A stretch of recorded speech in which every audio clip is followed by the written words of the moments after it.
Okay, hi everybody. This is Joel. Say hi, Joel. Hi. Okay, and his bow came in. Show them the bow. The bow. Okay, this is a bow. So we're going to talk about the cello and the bow and different things. So first thing I want to show you is the reason that we had to get this bow is because this is what happened to the old bow. Well, yeah, you know. Let's take a look at Sorta. this. All right, so Yeah. this right here, whoa, this looks like my ponytail. That's what I was going to say. Okay, no comments from the peanut gallery. Okay, so this, see, look at this. It's made out of actual horsehair. Look at that. See? So you can imagine this being on a horsey's tail. That is a horsey's tail, and what it's supposed to do is be attached down here at the bottom. But see what happened is it all got broken off. See that?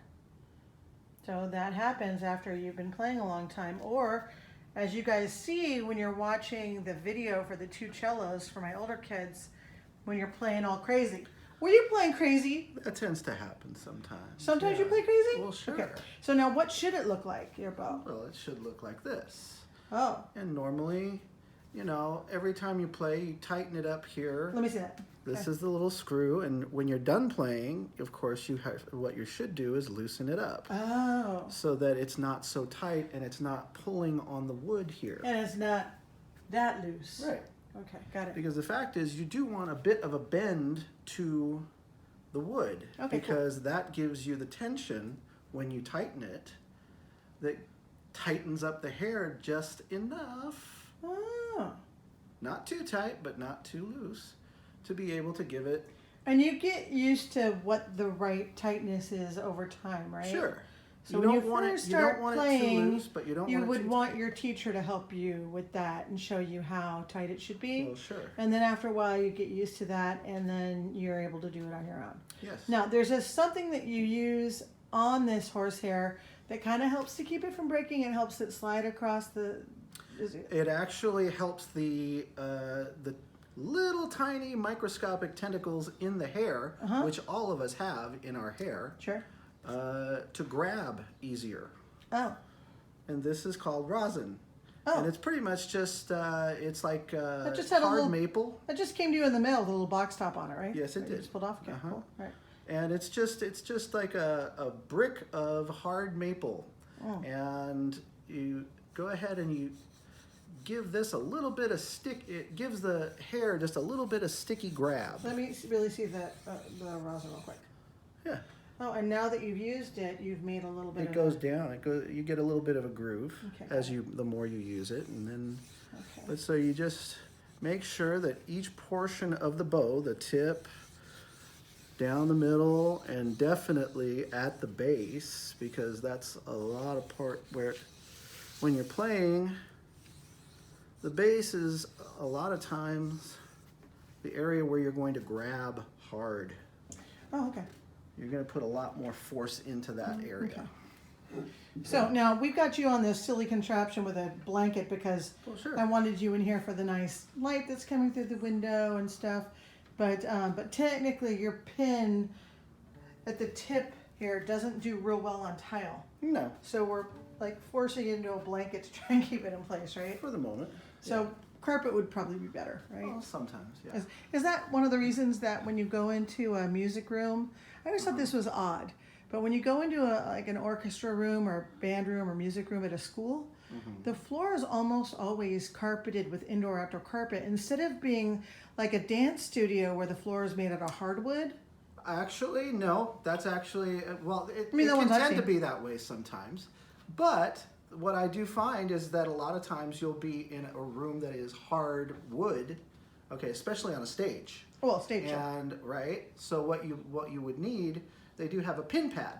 Oh, a pin pad. And it's okay. pretty much made of, it's like a rubbery material that grabs. Okay. And then it's just got a little hole, little indentation. Is yours just missing? That I don't have a pin pad right now. Oh, okay. All right. Got it. Yes, and but then some people do choose to use other things. They'll use like a belt, an old leather belt. Oh, okay. They'll just hook it right under their chair, let it go out, and then the little grooves in the Oh, the holes. belt, Yeah, they'll yeah. just pick which one Well, that's works kinda for them in perfect. terms of That's good, I like that. where they like to set their Well, cello the reason at. I always wondered about the indoor-outdoor carpet is because the woodwind and brass instruments get spit in them, and the musicians have to dump spit valves, and they dump them like into that carpet because if it was like tile or wood, you'd slip and fall on it, and if it was wood, it would kind of ruin it. Well, they Right. sort of got to clean it up on a regular basis. Well, right, and some yeah. people do bring like a towel or something for that, but Sure.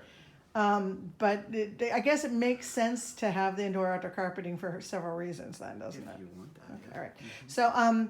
So going on to this, so we talked about the different parts of the cello before, didn't we? Didn't we?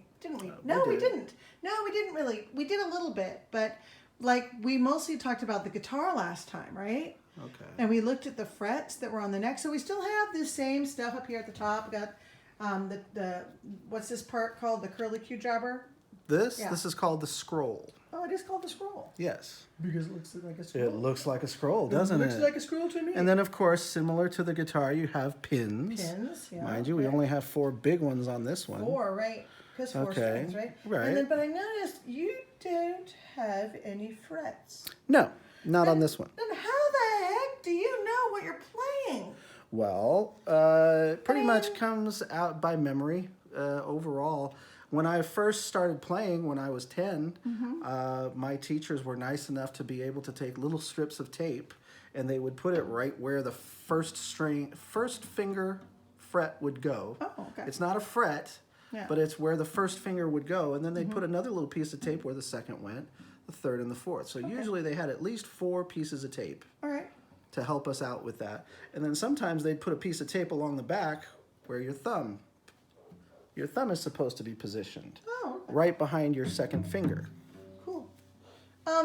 So this is a nice cello, and that's a nice bow. Now your bow, just so kids get an idea of the costs of things. If you wanted to play an instrument like this, I know that when we bought your bow, we bought one of the least expensive bows we could get, which was about $35.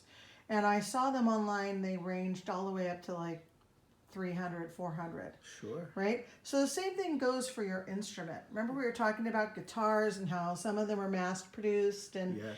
I don't know that cellos are ever mass produced, are they? Or are they all handmade? Well, they're handmade. So most all how of them. much does a cello cost? Well, it depends on the kind of cello you're talking about. Okay, because an it entry depends. level student cello. It depends because an entry level student cello that's made more out of, the quality of the wood is usually not the same. Sometimes you've got cellos that are made out of maple wood. Sometimes you've got them made out of oak wood. Sometimes they're made literally almost practically out of plywood. For a beginner's cello, though, a 3/4 size, I would think it would cost you anywhere between $300 to up to $1,000 as much. Wow. Okay. Yeah. So, this particular one, I noticed that we talked about the holes on a guitar, on an acoustic guitar, that the hole, that's where the sound goes into the body and reverberates and comes out through the holes to make the sound. Now this one has very small holes considering the size, Yeah. but it's still all hollow in there, right? There's no solid part to the inside of this. No. So that sound made by the strings still manages to reverberate inside that chamber for a long time before it comes out, right? Yes. Which is why the sound is so nice and deep, as opposed to a violin, which is much smaller Yes. and has a smaller space for the reverb, right? Uh-huh. Now we talked a little bit about strings. Did you tell me that the strings are pretty much the same as on a violin, or are they totally different? No, they are different. Okay. For one, these strings are much thicker than the ones on a violin. Okay. But then they are also different notes. Oh. You set each string is set to a different tune. Okay. And for the violin, you have the E string. Normally, you would see the E string, the A string, the D string, and the G string. For a cello, it goes a little deeper, so we have to go a little lower. So we start with the A string, which is normally the second string down on a violin. Okay. We start with the A, the D, the G string, and then the C Do that again. string. Tell me again. The A string, the D string, the G string, and the C string. Oh, cool. All right. Yes. Okay. And the other thing that we talked about was the bow. I think, can't remember exactly what I said about the bow, but the length of the bow, is that different for each stringed instrument as well? It is. Usually with the violin, believe it or not, the violin is actually a bit longer than the cello bow. Boy, I wouldn't. But then... I really wouldn't have imagined that. Yes, because they actually, if you take a look at the way a violinist plays, they usually do very long, and sometimes they do very drawn out, a lot of notes on one bow. So they'll go all the way out here, right? Oh, that so makes Whereas sense. with a cello, they are a little shorter, okay, but they are thicker. So you have thicker wood here and a lot more hair on the bow. Okay. And if you look at a string bass, which is huge, then they usually have a really thick wood on the bow and a lot of thick hair that's about that wide instead of this wide. It goes all the way out to there sometimes. That's a lot. But it's a lot bigger. It's a bigger version, and it's a little bit shorter. Did you mentioned a second ago that is this a 3/4 size? No, this is a full size. This is a full size cello. Now, so you're saying sometimes with students they have a slightly smaller scale, kind of like Chance's 3/4 size guitar. Right. You'll have 3/4 size. You'll have half size. Okay. They'll go down that far. Now, I was reading something about bass fiddles, though. Yes. That generally speaking, when you're watching like a high school orchestra play, or even some college orchestras, that their basses are not full size basses. They can have them, but they're enormous. They are They big. actually look ridiculous because most of us are used to seeing like when we see famous people playing bass, they're usually playing which one, the 3/4 size or the half size? The half size actually, isn't it? People playing the bass? Yeah, like Louis Armstrong and Sting. It depends. Right. They're much easier to manage. They're much easier to move around. Like They're our not friends, as our weighty. friends John and Yes. the guys that we've played with before. They're playing smaller. They'll have a 3/4 size bass. Yes. Or sometimes. like John had an electric bass that didn't even look like a bass. Well, no. It stood up to the right height for him, but it looked all narrow and it was electric. It didn't have to have a wooden no, it body. didn't. Right, on right. that. Okay, so the height of those is also bigger, but what's really big is the base. Yes. The body of the wood is so huge on the full size. And they get heavy. Yeah, you guys ought to look that up sometime, the difference between the different sizes of bases. So, all right, I might have already sent you some coloring pages about that for the younger kids. All right, so for you, Joel, now that we've talked about all this stuff, what is this weird little circly thing down here? This is the mute. This is if I want to play a really full-size sound, I'll play that. But then if I want to mute it, this rubber mute will literally tone down the sound that's coming through the wooden bridge. To help you understand that, all of the sound, like you say, you hear the sound coming out of here, but the only reason you hear that is because the bridge, the string is vibrating on the bridge and sending it down through the wood, and there is what is called a sound post that connects from the very top on this side to the very bottom on this side. Wow! So that sound post is what is giving all of the wood its sound to come out. That's amazing. It makes all of the wood vibrate. So play it with the mute on it. Okay, Yeah, so so I'll we can play. You can hear that, definitely. And then you can hear. It's just a little bit quieter. Okay, that's cool. You All see right. that? Go ahead and take that off then. And I'm going to back up a little bit here. And why don't you want to play something? Oh, sure. It depends on what you want to hear. But normally what we have to do is we have to tune. If I'm in tune.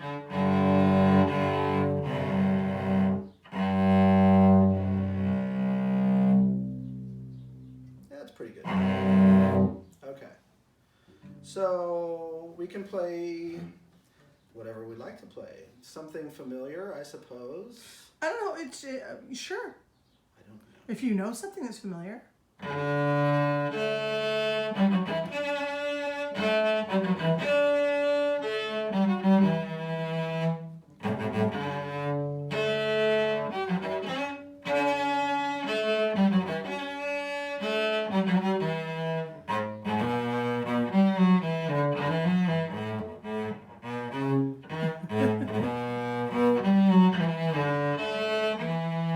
There you go. Okay. It keeps going and it keeps going and it keeps going. Sure. Okay, that's great. I know Anything that else you want to play?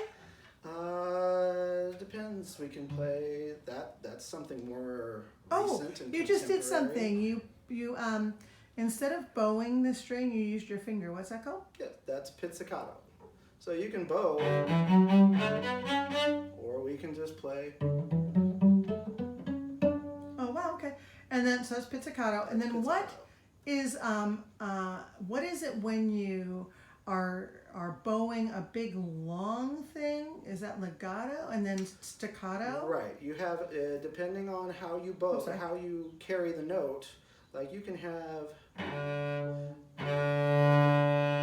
that's legato, whereas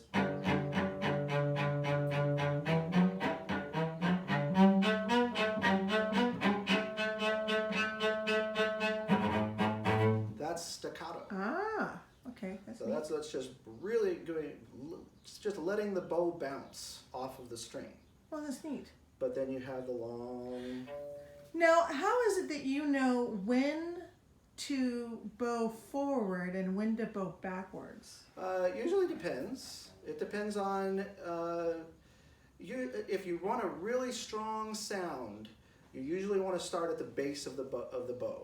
And that's where you get you've got more of the hair. It's thicker here, so it grabs a lot harder, and it.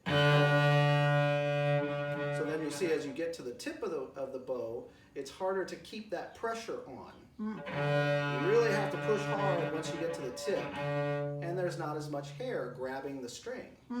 Whereas up here.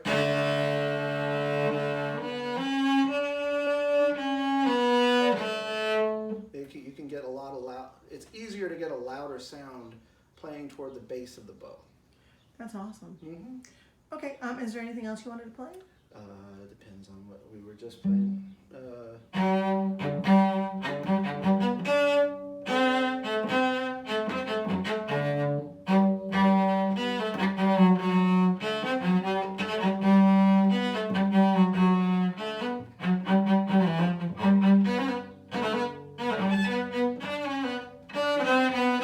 There you go. It's been a while on that. It's been a while. That's actually not the way the cello part is played on that particular piece of music. Oh, you don't play I the was just melody usually, playing the right? melody. Right. I play the melody at the beginning, but then I just back them up behind on a lower note. So it's.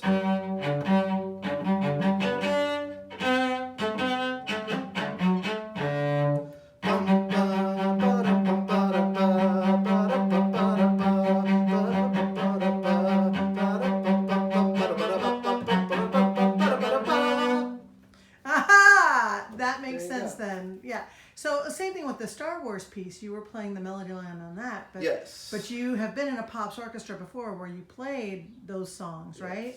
And so I know this is asking you to go from memory, but did you play something slightly different on that, or was that an actual melody line written for the cello?